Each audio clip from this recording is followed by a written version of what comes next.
Dollar নয়, চীনের মুদ্রায় ইরানের তেল কিনছে ভারত। আন্তর্জাতিক বাণিজ্যে সাধারণত মার্কিন ডলার ব্যবহার করা হলেও এবার চীনের টাকায় ইরানের কাছ থেকে জ্বালানি তেল কিনছে ভারত। খবরটি অবাক করার মতো হলেও বর্তমানে এমনই ঘটনা ঘটছে। সম্প্রতি বিশ্বজুড়ে জ্বালানি তেলের দাম অনেকটাই বেড়ে যায়। দামের এই ঊর্ধ্বগতি সামাল দিতে যুক্তরাষ্ট্র সাময়িকভাবে ৩০ দিনের জন্য ইরান ও রাশিয়ার তেল কেনা বেচার উপর থেকে কিছু কড়াকড়ি বা নিষেধাজ্ঞা তুলে নেয়।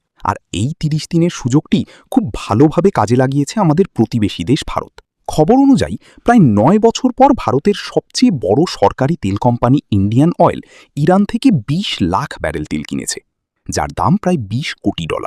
তাদের পাশাপাশি রিলায়েন্স নামের আরেকটি বড় কোম্পানিও ইরান থেকে তেল আনছে। এরই মধ্যে কয়েকটি জাহাজে করে সেই তেল ভারতে এসে পৌঁছেছে। এখানে সবচেয়ে আকর্ষণীয় বিষয় হল লেনদেনের মাধ্যম। এত বিপুল পরিমাণ তেলের দাম ভারত ডলারে দিচ্ছে না, তারা নিজেদের আইসিআইসিআই ব্যাংকের মাধ্যমে চীনের নিজস্ব মুদ্রা ইউয়ান ব্যবহার করে এই টাকা পরিশোধ করে। ব্যাংকটি তাদের চীনের সাংহাই শাখার মাধ্যমে বিক্রেতাদের কাছে এই টাকা পৌঁছে দিচ্ছে। তবে ভারতের জন্য এই সুবিধা আর বেশি দিন থাকছে না। যুক্তরাষ্ট্রের বাণিজ্য মন্ত্রী স্কট বেসেন্ট পরিষ্কার জানিয়ে দিয়েছেন যে যুদ্ধের কারণে তেলের দাম কমানোর জন্য যে ছাড় দেওয়া হয়েছিল তার মেয়াদ আর বাড়ানো হবে না।